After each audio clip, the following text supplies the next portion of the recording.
My name is Nathan. Nathan Dawkins. I thought it would be a good idea for us to have a little chat, get to know each other a little better. Hi, I'm Tim Weaver from CMVG. I'm here with Andy Kelly. Hello. Hello, Andy. Andy reviewed Beyond for us. Andy, you didn't really like it. No, not a massive fan of Beyond Two Souls, which is a shame actually, because I've been a David Cage fan, despite acknowledging his many flaws. Yeah. I've always been a David Cage apologist, but for me, this is a step too far. Sounds serious. Yeah. So why is it a step too far? Well, it is the same, has the same kind of structure and control system as Heavy Rain, with some slight differences. So it's kind of like an interactive movie, where you use gestures on the DualShock, pressing, hammering buttons, moving the analog stick, and shaking it around, and in order to follow prompts on the screen, like a big series of QTEs, which is fine because that's what The Walking Dead is, right? Everyone loves that. That is a great game.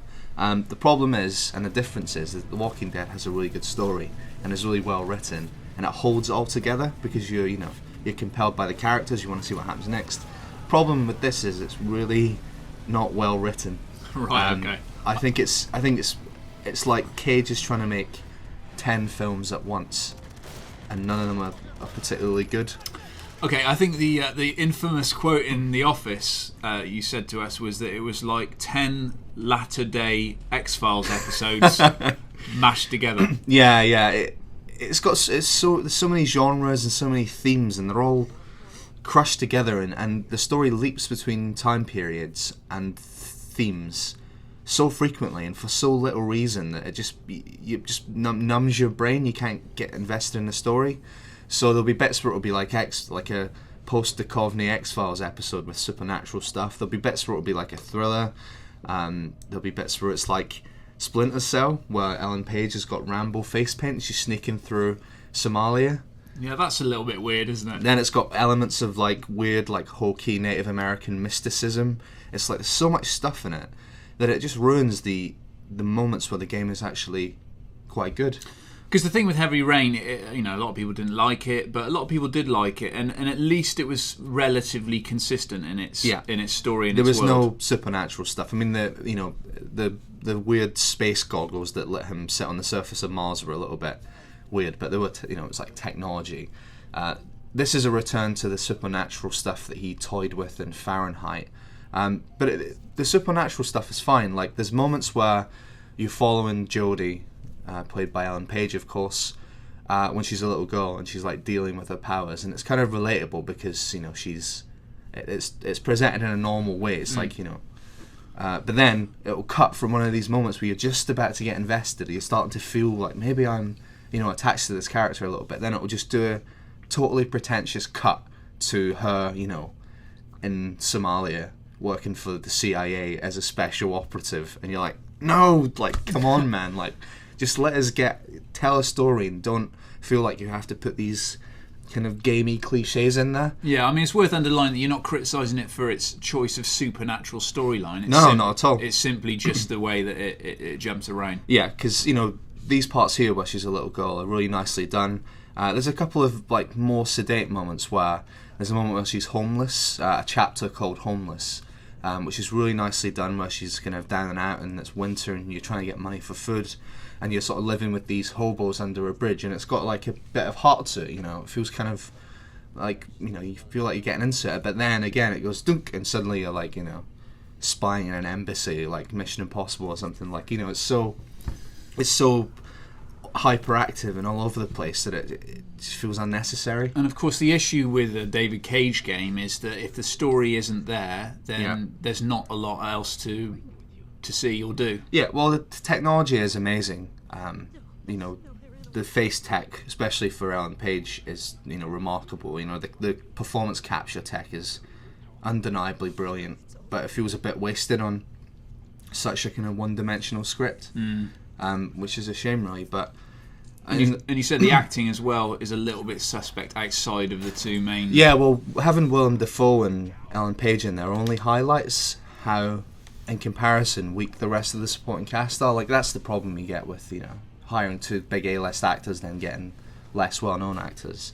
But it's not the performances that are really the issue. It's Cage's kind of weirdly unnatural dialogue. Like, it feels as if he's never seen two human beings speak to each other before. Right. Like, he obviously has, but it just has that feel. Like, it doesn't feel comfortable. You know, it doesn't have that natural rhythm of dialogue that, you know, a gifted filmmaker might, you know, create. And also the action scenes. There's lots of action scenes where you're, you know, tapping the buttons, and you can fail a million times and never get punished. But the action's really like over choreographed to the point where it feels kind of boring. Do you know what I mean? Like, you know, like in a like a sword fight in a film that's so slickly choreographed that you don't feel like there's any sense of danger because it feels so practiced. Everything feels like that in the action scenes. Yeah, they're really lethargic as well. There's like a truck chase in the Somalia chapter that's just really like laboured, and it just goes on and on and on. You don't feel like you're supposed to be thrilled, but you're not at all. Like it falls flat in so many ways, and all these ridiculous moments of action just get in the way of what could have been actually a really compelling little story about this girl, you know, with these amazing powers. Okay, so finally, let's put it in context then. For people who don't like David Cage, this is definitely, obviously a no-no. This is the cagiest of all Cage games. It's got Cage written all over it. For people who really enjoyed Heavy Rain and Fahrenheit. Well, I'm that person. I loved Fahrenheit and Heavy Rain, and Heavy Rain had a richer feeling of choice and consequence.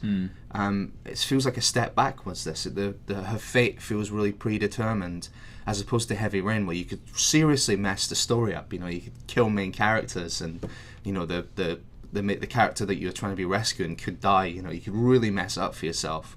It feels like a step backwards here, where it feels like there's less.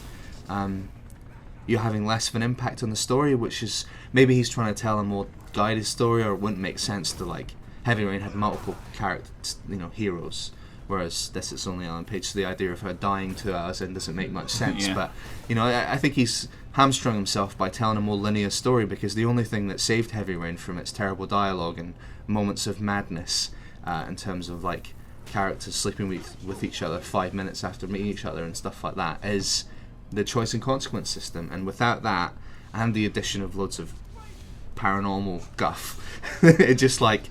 It feels like he's taken a step backwards. The tech has taken a massive leap forwards, even compared to Heavy Rain. The tech is, you know, quite remarkable.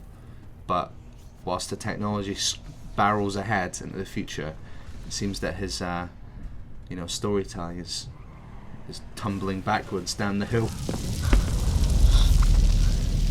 Tell them to leave me the fuck alone, because next time I'll kill everyone.